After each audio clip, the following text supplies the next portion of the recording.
আলাইকুম, Sabina cooking house and blog থেকে স্বাগতম। আশা করি আল্লাহর রহমতে সকলে ভালো আছেন। আজকে আমি কীভাবে মজাদার চাল কুমড়া শাকই রান্না করলাম তা আপনাদের সাথে শেয়ার করবো। চলুন সবাই দেখে নিই রেসিপিটি।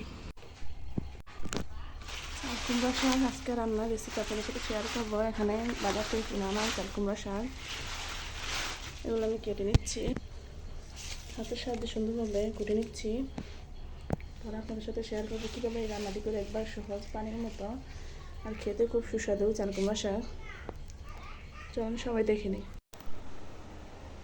দেখেন আমি এক ডালা শাক কুটেছি, আর এর মধ্যে প্রায় 2 ডালা শাক ফালা নিয়ে গেছে। টাকা দিয়ে কিনে আনা বাজার থেকে শাক। দেখেন কতটা এটা ব্যয়বহুল অবশ্য। এগুলো অনেক বাড়তি শাক, এর জন্য ফালা দেওয়া হচ্ছে। আর এদিকে আমি এক ডালা শাক কুটে নিয়েছি। এদিকে আমার রসুন একটা লালচে ভাব চলে আসছে। এবার আমি শাকগুলো দিয়ে দেবো। বিসমিল্লাহির রহমানির রহিম। অল্প অল্প দিয়ে নাড়াচাড়া করে নেবো। ভালো হয়েছে রসুনগুলো দিয়ে দেবো।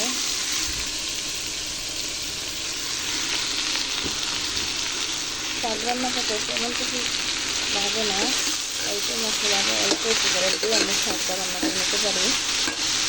দেখেন এক করে শাক, অবশ্য অনেকগুলো শাক দেখাচ্ছে, কিন্তু এগুলো রান্না করার পরে অল্প হয়ে যাবে।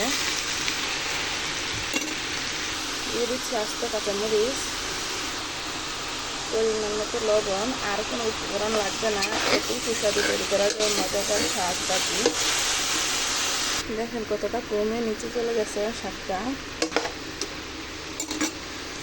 যে সব রান্নাতে শাক রান্নাটা একবারে সহজ, কিন্তু শাক কাটাটা একটু কষ্ট।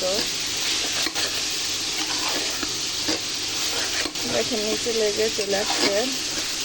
আর চাল কুমড়া শাক খেতে খুবই সুস্বাদু। আলহামদুলিল্লাহ আমার শাক রান্না প্রায় শেষ। দেখেন এই যে পাশে তেল উঠে আসছে, তার মানে আমার শাকটা সুন্দরভাবে পানিটা শুকিয়ে গেছে। এবার আমি তুলে নেব। আবার দেখেন নিচে লেগে যাচ্ছে। এবার আমি চুলাটা অফ করে দেবো। চাল কুমড়া শাক একটু খেতে মজাদার একটা রেসিপি আপনাদের সাথে শেয়ার করলাম। আলহামদুলিল্লাহ